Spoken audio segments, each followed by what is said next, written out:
નમસ્કાર મિત્રો, મારી યુટ્યુબ ચેનલમાં આપનું સ્વાગત છે। આજનો ટોપિક છે મિત્રો કે તમને ગમે તેવો થાક લાગતો હોય, વારંવાર થાક લાગતો હોય, થોડું કામ કરી અને તમે થાકી જતા હોય કે શરીરમાં અશક્તિ આવતી હોય, અશક્તિનો અનુભવ થતો હોય, આખી રાત જો ઊંઘ ના આવતી હોય, પગમાં કળતર થતી હોય એના લીધે, તો આજે હું તમને એક એવું ટોનિક બતાવું છું, એક એવી ઔષધિ બતાવું છું જેનો ઉલ્લેખ આયુર્વેદની અંદર ચરક સંહિતાઓની અંદર કરેલો છે। અને આ ઔષધિનું જો તમે નિયમિત પાન કરશો તો જ્યાં સુધી જીવન જીવશો ત્યાં સુધી તમારું જે શરીર છે એ ઘોડા જેવું મજબૂત બનશે અને શરીરની અંદર અશક્તિનો અનુભવ નહીં થાય કે તમને જે થાક લાગવાનો પ્રશ્ન છે કે હાથ પગમાં કળતર થવાનો પ્રોબ્લેમ છે એ પણ કાયમ માટે દૂર થઈ જશે।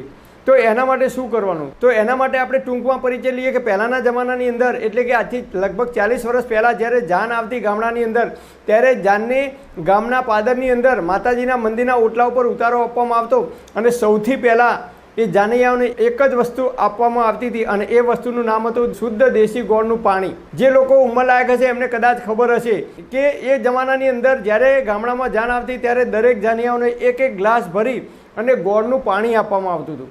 કેમ આપવામાં આવતું હતું? તો ગોળની અંદર કેલ્શિયમ, મેગ્નેશિયમ અને ફોસ્ફરસ ભરપૂર પ્રમાણમાં મળી રહે છે। એટલે જે લોકોને થાક લાગ્યો હોય તો એક ગ્લાસ ગોળનું પાણી પીવાથી આપણા શરીરની અંદર સ્ફૂર્તિ આવે છે। જેમ તમે જુઓ તો કોકા કોલા કે થમ્સઅપ તમે પીઓ તો તરત જ આપણને એકદમ થોડીક વાર માટે સ્ફૂર્તિ આવી જાય છે, કારણ કે એની અંદર ગળપણ હોય છે। અને ગોળનું પાણી તમે જો પીશો તો તમને કોઈ નુકસાન નહીં થાય। પરંતુ આજકાલ તમે જુઓ તો જાન આવે કે તરત જ ઠંડા પીણાની નાની નાની બોટલો આપવામાં આવે છે, જે આપણા શરીર માટે ઝેર સમાન છે।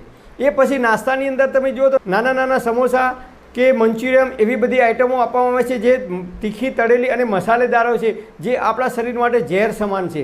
એ પછી ઠંડુ પાણી આપવામાં આવે છે, ફ્રીજનું, વોટર કુલરનું કે બરફનું, એ પણ આપણા શરીર માટે ઝેર સમાન છે। અને એ પછી તમે જુઓ તો જાનની વિદાય હોય ત્યારે આઈસ્ક્રીમ આપવામાં આવે છે, એ પણ આપણા શરીર માટે ઝેર સમાન છે। એટલે આજકાલ જાનની અંદર આપણે જઈએ તો પણ એવા ખોરાક આપવામાં આવે છે, એવા પીણા આપવામાં આવે છે કે જે આપણા શરીરની અંદર કચરો જમા કરે છે।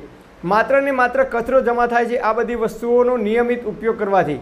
એટલે લાંબા ગાળે આપણા શરીરની અંદર હાર્ટ એટેક આવવું, લકવો પડવો, બ્રેઇન સ્ટ્રોક થવો, નળીઓ બ્લોક થવી, શરીરની અંદર ખરાબ કોલેસ્ટ્રોલનું પ્રમાણ વધી જવું, યુરિક એસિડનું પ્રમાણ વધવું, આવી બધી અનેક પ્રકારની સમસ્યાઓ આવે છે। એનું કારણ માત્ર ને માત્ર આપણે જે ખોરાક ખાઈએ છીએ એ એવો ખોરાક ખાઈએ છીએ કે જેના કારણે આપણા શરીરની અંદર આ બધી બીમારીઓ આવવાની શરૂઆત થઈ ગઈ છે। દરરોજ સવારે ઉઠી એક ગ્લાસ પાણી લેવાનું, એની અંદર દેશી ઓરિજિનલ શુદ્ધ ગોળ હોય જે પ્લાસ્ટિકના બોક્સની અંદર તમને પેકિંગમાં મળશે, એકદમ સેકણી કલરનો, કાળા કલરનો, એ જ ગોળનો આપણે ઉપયોગ કરવાનો છે, કેમિકલવાળા ગોળનો ઉપયોગ કરવાનો નથી। તો એ ગોળ નાખી પાણીની અંદર અને દરરોજ સવારે એક ગ્લાસ ભરી અને પાણી ધીમે ધીમે ધીમે પી જવાનું। તો પાણીની અંદર ગોળ નાખીને પીવાથી આપણા શરીરમાં એક ગરમ પડતું નથી। એક ગ્લાસ પાણી પીતા 5 મિનિટનો સમય લાગવો જોઈએ। આપણે જેવું પાણી પીશું ગોળનું, તરત જ મોઢાની અંદર લાળ ઉત્પન્ન થશે અને એ લાળ આપણા પાણીની સાથે ભળી અને શરીરની અંદર જશે। લાળ એ આલ્કલાઇન છે, એટલે કે એને ક્ષારીય પદાર્થ કહેવામાં આવે છે। એટલે લાળ ગોળના પાણીની સાથે આપણા શરીરની અંદર ઉતરશે તો આપણને એ ગોળનું કે ગોળ છે એ ગરમ નહીં પડે। એ સિવાય જો તમને ગોળનું પાણી ના ભાવતું હોય તો તમે બપોરે અને રાત્રે ભોજનની અંદર નિયમિત અવશ્ય એક કોકરી ગોળ ફરજિયાત ખાવાનું રાખો, તો તમારું જે શરીર છે એ ઘોડા જેવું મજબૂત બનશે। તમે જુઓ જે લોકો મહેનત મજૂરી કરે છે એ લોકો નિયમિત ગોળ ઘી ખાય છે અથવા ગોળનો ઉપયોગ નિયમિત જમવાની અંદર કરે છે। જે લોકો મજૂરી વર્ગ છે, મજૂરી કામ કરે છે, એમના ખોરાકની અંદર ગોળ ફરજિયાત હશે, કારણ કે ગોળથી આપણા શરીરમાં ભરપૂર પ્રમાણમાં તાકાત મળી રહે છે। એટલે ગોળ હંમેશા નિયમિત ખાવો જોઈએ।